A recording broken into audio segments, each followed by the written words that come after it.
It's still good morning. Welcome to Prime Minister Lee Hsien Loong.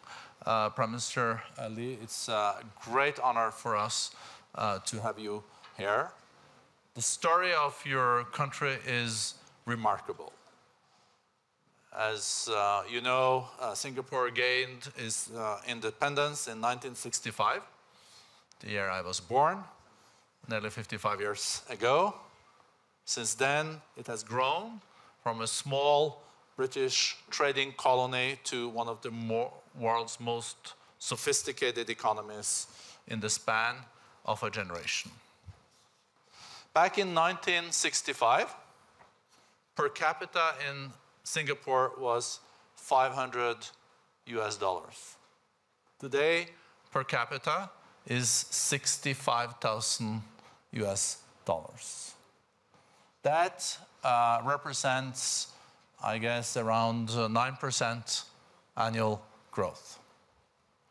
You became a prime minister in 2004. You are the third prime minister of your country.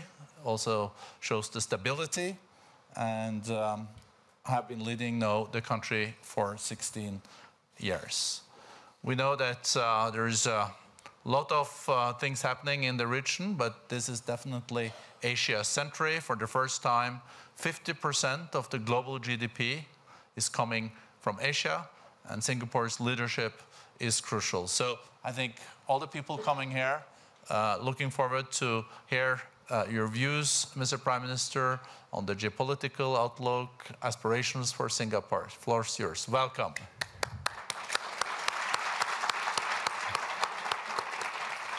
Thank you, Brende. Thank you for your very generous remarks on Singapore. We've done reasonably well over the last half-century. We worked hard for that, but there were some external factors which were very important to us, and I'll just mention three of them: the United States, China, and globalization.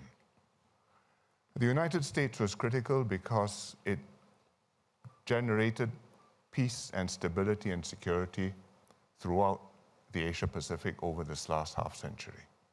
The Vietnam War notwithstanding, it has been a benign, constructive influence, generating an environment where countries like Singapore, small ones, can participate and prosper and compete and have our place in the sun.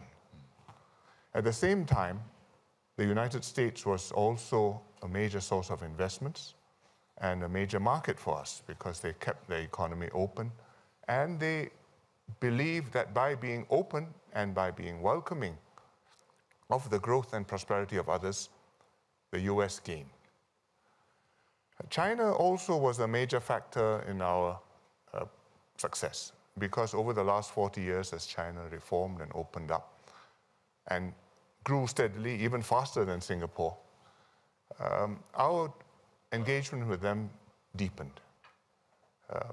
Trade volumes increased dramatically. Investments in China grew hugely. Singapore, according to the Chinese statistics, is the biggest source of foreign investments in China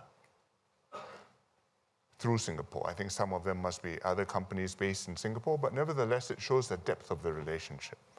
Tourism numbers grew.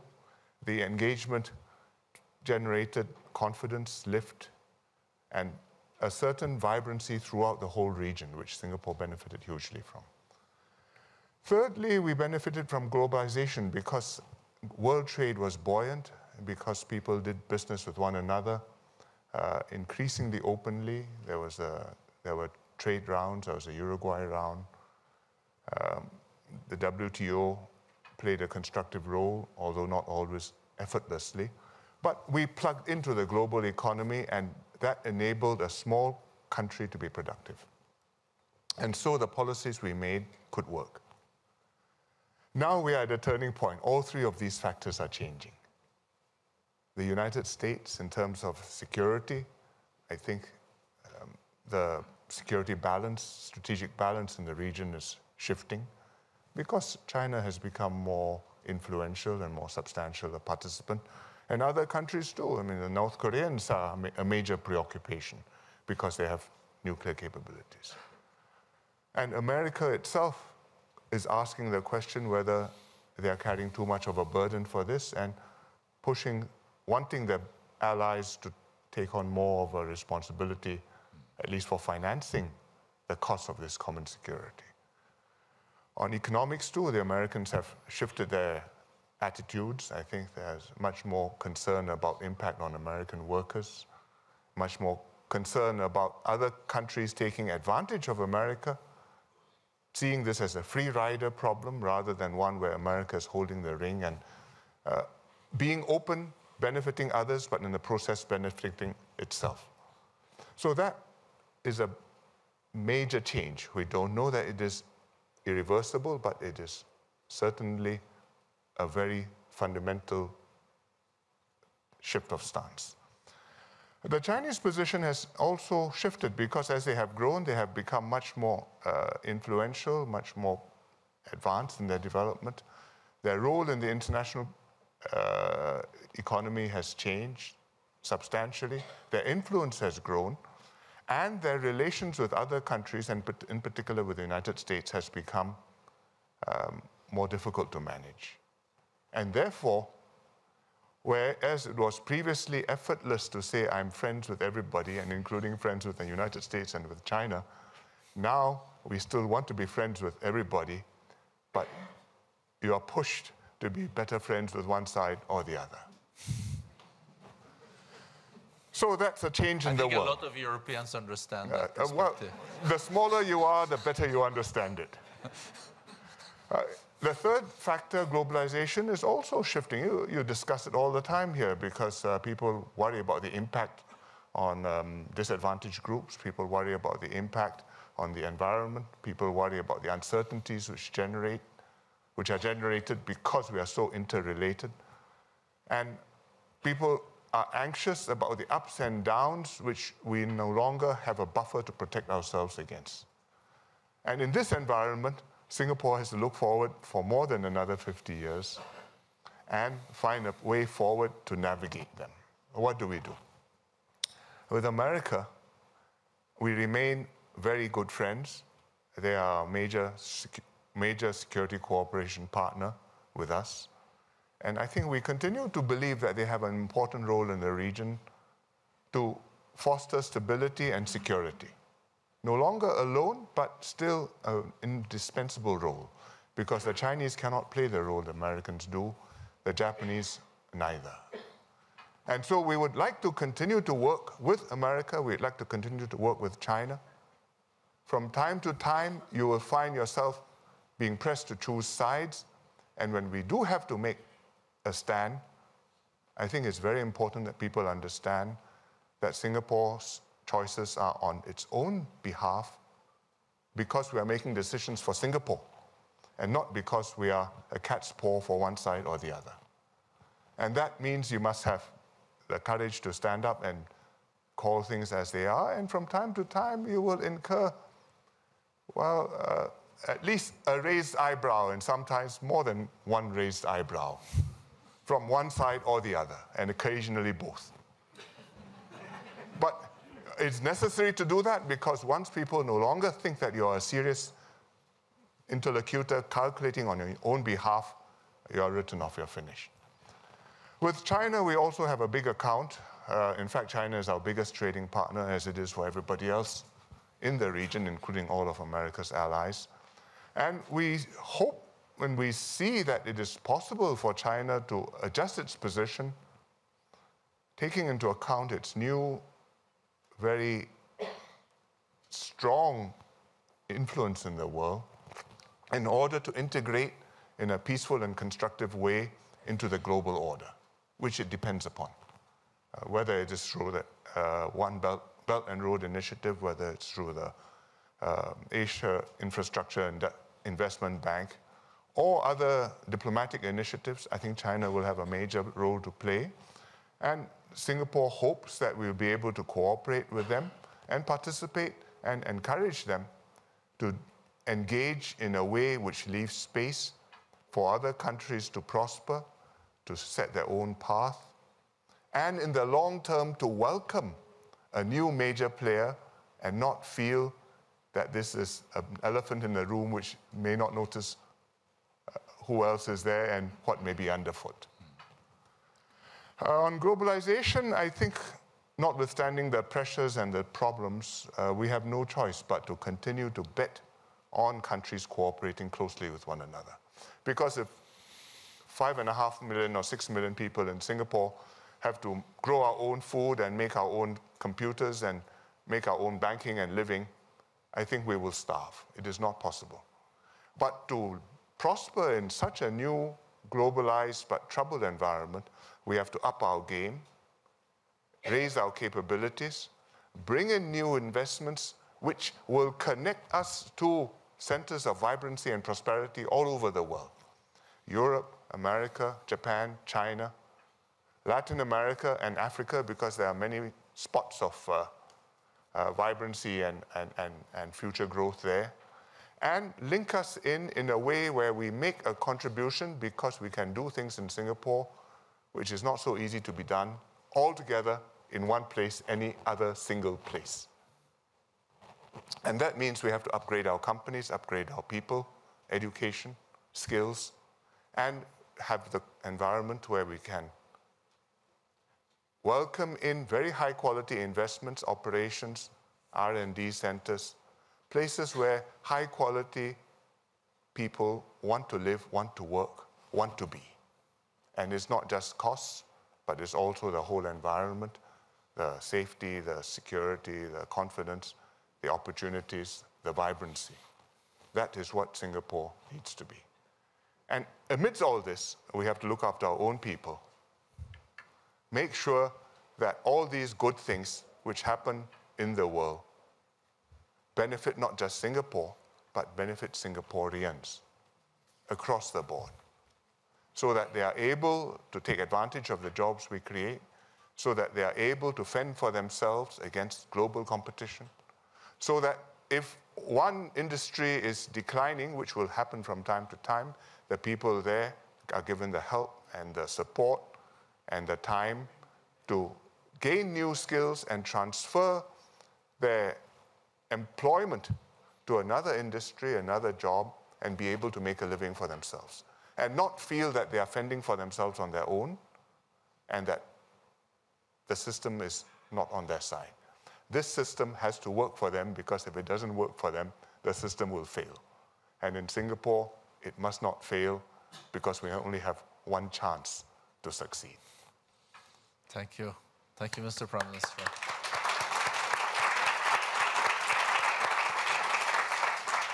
Thank you very much for this tour de horizon. There's so many questions that could be raised. Let me start with the global risk report that the World Economic Forum does every year. The top concern by experts and business leaders in the survey that we just published last week, short term, was geopolitical polarization and trade wars having also a negative impact on global growth. IMF came out with their adjusted numbers for global growth this year, and were more bearish than in the last report. Mr. Prime Minister, do you feel that there's still challenges related to geopolitical confrontations and competition? Or do you see that it has peaked with the signing of the first part of the trade agreement by US and China in DC last week? We are relentlessly optimistic, but not that much so. No. I don't think it has peaked at all. It's a very serious issue.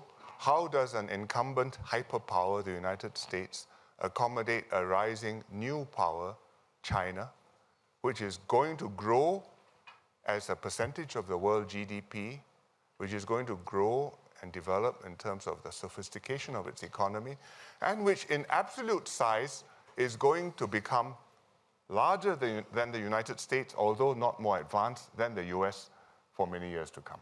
But it will become larger very soon, if it is not already. And how do both sides make the adjustments in order to accommodate each other and head off what Graham Allison calls the Thucydides trap? And it's not at all obvious that it is easy to do, because both sides have domestic pressures. Both sides primarily are calculating the next election or the next domestic political succession. And those domestic pressures do not naturally factor in a global, strategic, stable balance. So already you see the consequences, because the tariffs, the counter tariffs have reduced trade, has reduced welfare, and the uncertainty of the conflict has meant that investments have been affected and business decisions are being put off because you don't know, you can't count on the future. And the prospect of bifurcation in technology, whether it's on 5G or on the whole supply chain, that will cause, I don't trust you, therefore you don't trust me, therefore I cannot rely on your products, and therefore you must develop your own supply chain. It will take a long time for that process to come to run its course, but it's a very expensive process which is going to hurt us. I was talking to one industrialist yesterday, and he said, well, we make, say, medical equipment, MRI machines. In an ideal world, you make it in one place and you supply the whole world. If we bifurcate, we can put one manufacturing center for Asia and China, one manufacturing center for America. And well, it'll cost us some, but we won't die. I said, that's fine if you're making the same MRI machine in both places. But if they need different chips and different software, and if the next time I find an MRI breakthrough, I'm not going to share with you, because that's a national security threat to me, then I think it will cost us. And I think you're not there yet, but you're not heading away from that direction. Mr. Prime Minister, you're right that G2, also called that, US and China, is more than 40% of the global GDP. So it really matters what is coming out of that cooperation or competition. Yes. I feel also that it is also a competition about the new technologies following the fourth industrial revolution. Yes. I guess both Beijing and DC has understood that those countries that are on top of these technologies will also come out of this century as some of the most influential ones. How worried are you, and you already touched on it, this decoupling piece? Because today they have been competing, but if you go for different systems and you don't follow a path where this is compatible, that can also have a quite significant negative impact on long-term growth. And then countries will have to choose. Singapore has then to choose the Chinese system or the American system, and I think Europe can easily end up in the same dilemma. Well, today I'm here talking to you, we have two mics for backup, and they're both the same system. One day I may need to have one which is an American system and one which is not an American system. And I don't think that's a better world to be in, because it's not just that it's going to cost us more, but the mutual suspicions and the anxieties which is going to be created. Did he design his own? Did he borrow my design? Did he reverse engineer mine? Or did he entice my person over in order to carry the IP along inside his brain? All these mutual suspicions and doubts are going only to create more frictions, more problems. The optimists say that you're so integrated that pulling it apart is unthinkable. But I don't take quite such an optimistic view. I think it makes it very hard. But such things do happen before. And if you do try to happen, the consequences are very, very, very bad. I mean, before the First World War, the European countries were all very integrated together. The economies were integrated together. The colonies traded with one another. And people thought this was the future, globalization. But that didn't stop miscalculations and tensions from building up, and the First World War from breaking out disastrously, beginning with what should have been a minor incident. And so we've had 50 years generally of peace. Can you bet on another 50 years generally of peace? I think that the odds are not negligible. A lot at stake, so we're moving from like a prosper thy neighbor to beggar thy neighbor approach, huh? Well, nobody says that. Everybody says, I want to prosper my neighbor, but I have to think about my people first. Singapore already saw last year quite a significant slowdown in your growth. I think you had 0.7%. Yes. You're more optimistic about this year, and the hit last year, were you paying a price already for this trade wars? And some of it was from slower trade. Export markets were less buoyant. Some of it was because of electronic slowdown, which was global. There's some prospects the electronic slowdown will turn around this year. The people in the industry are reasonably optimistic. What we are not sure this year is where the US economy is going. Doesn't look like it is going into a recession, but nobody has a very good record predicting when the economy is going to recession. A lot of numbers yesterday you heard, probably from President Trump, very positive numbers. Yes, I have no doubt, but does that predict the future? And you never know. It's the turning point. When does a mood change and all of a sudden the people's perspectives shift and say, how silly of me, why didn't I see this before? And by that time, everybody else has got into a new psychology and things turn. It may not happen this year. If you ask the best opinion, they say chances are not, but the chances are not negligible. But the key thing is, if you have the strategic tensions not being resolved and flaring up again downstream, which can happen, then it's not just an impact on the business cycle, it's an impact on the long-term trajectory of the world. We are witnessing a kind of synchronized global economic slowdown, but we are not seeing any kind of recession at this point. But if there is a recession in the coming years, how worried would you be that we have so limited tools to fight the recession?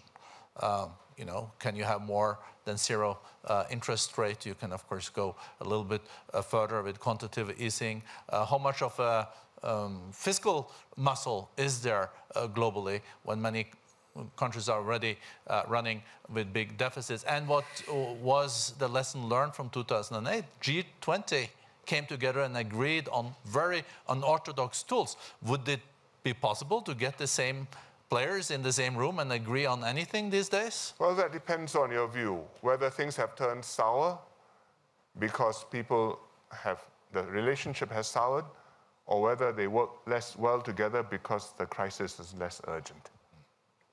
If it is the former and you're going to a crisis and we are not on good terms, well, we have a problem, we can't cooperate. But if we are squabbling because things are not grave, then when things become grave and minds are concentrated, perhaps we'll have no choice but to work together again. I have to hope so. Yeah. I don't know whether central bankers have run out of ammunition. They say so. But central banks are not the only policy instrument which governments have. You also have fiscal policy. And there are limits, but in fact, there are very respectable and eminent economists like Larry Summers who argued that in the last downturn and in the recovery, fiscal policy was not used enough. And people were too worried about running deficits, whereas you should have run the deficits, spent the money wisely, not just to feel good or to boondoggle, but to invest in infrastructure, education, things which make a difference, improve your productive capacity, and then the economy will recover, and then, in a way, you've got something of a free lunch. I don't generally believe in a free lunch, but I do believe there's a role for fiscal policy. And there are countries that still have huge fiscal muscles, though. Quite large economies, aren't there? Germany, for example, has got a very balanced budget, but they have very deep institutional and collective memories of hyperinflation, and they do not wish to go in that direction. They have the Schwarze Null in the law, the zero Black zero? Well, that's not a bad discipline to impose on ourselves. I mean, in a way, Singapore has that rule too, not year by year, but term by term of government. Namely, that this government, if you are going to run a deficit, you have first to earn the money. Then the next year you can run a deficit. But you cannot say, last term of government ran a surplus, and so I can now afford to run a deficit, the country is rich. And I think that's a valuable discipline, but you have to apply it in a way which is appropriate to the situation. Mr. President. And I think the 2007, 2008 economic crisis, that global financial crisis, in that situation, if you navigate by rules, the chances are you will run into an even more serious problem. And maybe if there are no tools and no agreements, you could run into a situation, maybe not with such a deep recession, but a much longer one like we had in the 70s that was very meager growth. Or in the 30s, because what happened in the 30s was tariffs and counter-tariffs and smooth Hawley in America. And one of the things the G20 did after the global financial crisis was to say, we shall not go for this tariff retaliation or competitive devaluation. And we shall be in this together. Let's try to reflate together. Let's bring our monetary policy down and try and coordinate that. And you do need that kind of coordination worldwide. We can't all be running trade surpluses. No. Whom are we going to be having surpluses against? Antarctica. Well, thank you also for reminding us about the history. We do remember from the history books is that in the 30s, the global trade fell with 50%. Yes. And the global GDP in few years fell with 25%, and we got a real depression. So there is a lot at stake. Followed by a war. Yeah. There is a lot at stake. I mean, I don't think we will repeat our follies in the same way, but it is quite possible for us to be inventive in making new mistakes. Do you see any silver linings? Well, if you look at the tech sector, there's tremendous vibrancy and optimism, and everybody believes they're going to change the world. They are not all right, but some of them will not be wrong. And if you look at things like Google or Amazon or so many of the tech companies, or Microsoft, which did not exist 30 years ago and which were not dominant 20 years ago, they are now major players in the world. So nobody knows what the major participants are going to be 20 years from now. And it's going to generate new opportunities, but it's also going to generate new problems. When social media came along, everybody said this is marvelous, this is a way to democratize that debate, and everybody has a voice, and now we shall have an egalitarian, participative, basically nirvana will have arrived. And now we see what it is like. It doesn't look like nirvana. Can democracy survive social media? I do not know whether it's democracy surviving, but how will human societies adapt to this? Human societies, I mean, over many, many centuries, have developed to have circuit breakers. I mean, an idea develops, it catches fire, a few more people pick it up, it gets tested, other people may or may not pick it up. Things take time. Gradually, evidence accumulates, and then some fail, some succeed, and you move forward. Now all that is short-circuited into one fraction of a second, the length of time it presses your button, time to press a button for either a Facebook post or a Twitter tweet.